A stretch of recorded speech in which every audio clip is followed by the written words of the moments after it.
Dans cette vidéo, nous allons parler d'Anela Sagra. Ah, Anela Sagra. C'était mon crush il y a quelques années. Puis après, c'est parti en couille complet. Je vais vous raconter son parcours dans cette vidéo YouTube. Déjà, il faut savoir que c'est très compliqué de trouver des infos sur Anela Sagra. Pour ceux qui s'en souviennent, elle a percé dans les années 2014-2015. C'est une fit girl colombienne. Et le Thibaut InShape d'il y a 8 ans dirait qu'elle a une paire de meules énorme. Aujourd'hui, j'ai 30 ans, je suis un peu plus modéré sur mon langage. Pour moi, elle avait vraiment le physique parfait. Musclé, abdos, bon ok certes les seins refaits. Pouvons-nous dire alors qu'elle était naturelle? Je ne pense pas. Elle avait vraiment un physique que beaucoup de femmes idolâtraient. En plus, avec son copain, ils formaient le fit couple parfait. Ils vivaient complètement le rêve américain. Des placements de produits partout. Elle avait une grosse notoriété sur les salons du fitness, un gros engagement sur les réseaux sociaux. Pendant 3-4 ans, absolument tout lui réussissait. Du jour au lendemain, elle a complètement disparu des réseaux sociaux. Plus aucun post sur Instagram alors qu'elle postait tous les jours. Des rumeurs disaient alors qu'elle s'était séparée de son copain. Et vous comprendrez plus tard dans la vidéo que oui, je pense qu'elle s'est réellement séparée de son copain aujourd'hui. J'ai fouillé sur internet pour avoir des infos et apparemment elle aurait fait de la dépression.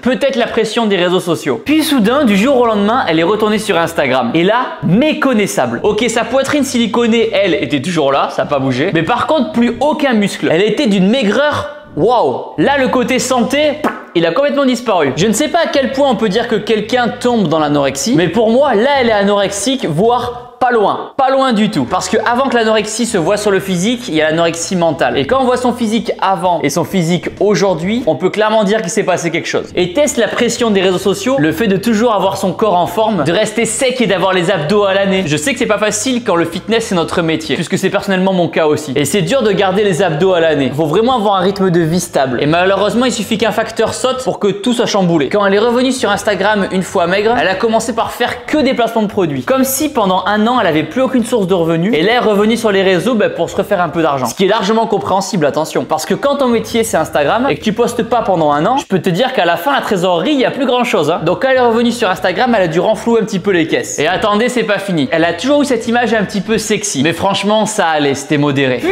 quand elle est revenue, comment dire, c'était bon, c'était OnlyFans direct quoi, elle a créé un OnlyFans, je suis clair avec vous. Et pour les besoins de cette vidéo, je suis allé voir son OnlyFans seulement pour les besoins de cette vidéo parce que je suis un professionnel, ok? Ne m'en voulez pas, Juju était à côté de moi. Et j'ai vu les photos qu'elle postait, waouh, on est loin de l'égérie fitness là. Là, il n'y a plus aucun vêtement. Pour être honnête avec vous, son contenu Instagram, c'était tellement devenu à la limite du porno que même moi, je l'unfollow. Même moi, je me disais au fond, si je la suivais, c'était pour le fitness. Et là, son contenu soft porn, ça me plaisait pas du tout. Elle est donc passée du fitness à OnlyFans. Et aujourd'hui, c'est sa première source de revenus. J'imagine qu'elle gagne très bien sa vie si elle continue. Mais elle a quand même sacrifié sa pudeur. Attention, elle est libre de faire ce qu'elle veut. Je suis simplement là pour constater les faits. Tout ça pour dire quoi? Que quand on fait du sport, il faut pas se mettre non plus trop la pression. Qu'il ne faut jamais comparer son propre physique à ceux des autres célébrités sur Instagram. Parce qu'on aura l'impression que notre corps n'est jamais assez bien. Alors qu'il est très bien. Son corps à Anela Sagra, ça a toujours été sa source de revenus première. À l'époque, c'était dans le fitness. Aujourd'hui, c'est dans le soft porn. Et je tiens à rajouter pour les femmes qui vont voir la vidéo YouTube que son corps là d'Anela Sagra est maigre. Certaines parmi vous vont trouver son corps en bonne santé, mais c'est pas le cas. Elle est beaucoup trop fine. Être sec, c'est bien, mais avoir du gras aussi, c'est important pour la bonne santé globale, pour que tout le système nerveux, musculaire fonctionne bien. Dites-moi ce que vous pensez de tout ça dans les commentaires, j'ai hâte de vous lire. En attendant, vous qui regardez la vidéo YouTube, si vous souhaitez faire du sport et être en bonne santé, perdre du poids ou prendre du muscle, téléchargez notre application ShapeU, le lien est dans la description. C'est une application que Juju et moi avons créée, dans laquelle on fait du sport en même temps avec vous. Des séances sans matériel, avec matériel, pour muscler ses abdos, ses cuisses, ses bras, ses pecs. Le but de cette application, qu'on transpire ensemble. Vous retrouverez aussi dans l'application plein de recettes de Juju saine et gourmande. Avec les entraînements et la partie nutrition, plus aucune excuse pour ne pas être en bonne santé. Pour télécharger notre application ShapeU, le lien est dans la description. Important maintenant, abonnez-vous à ma chaîne YouTube en cliquant sur ma tête. Juste ici, une nouvelle vidéo dans 3 jours et cliquez ici pour regarder notre vidéo et n'oubliez pas que vous êtes les meilleurs. Boom!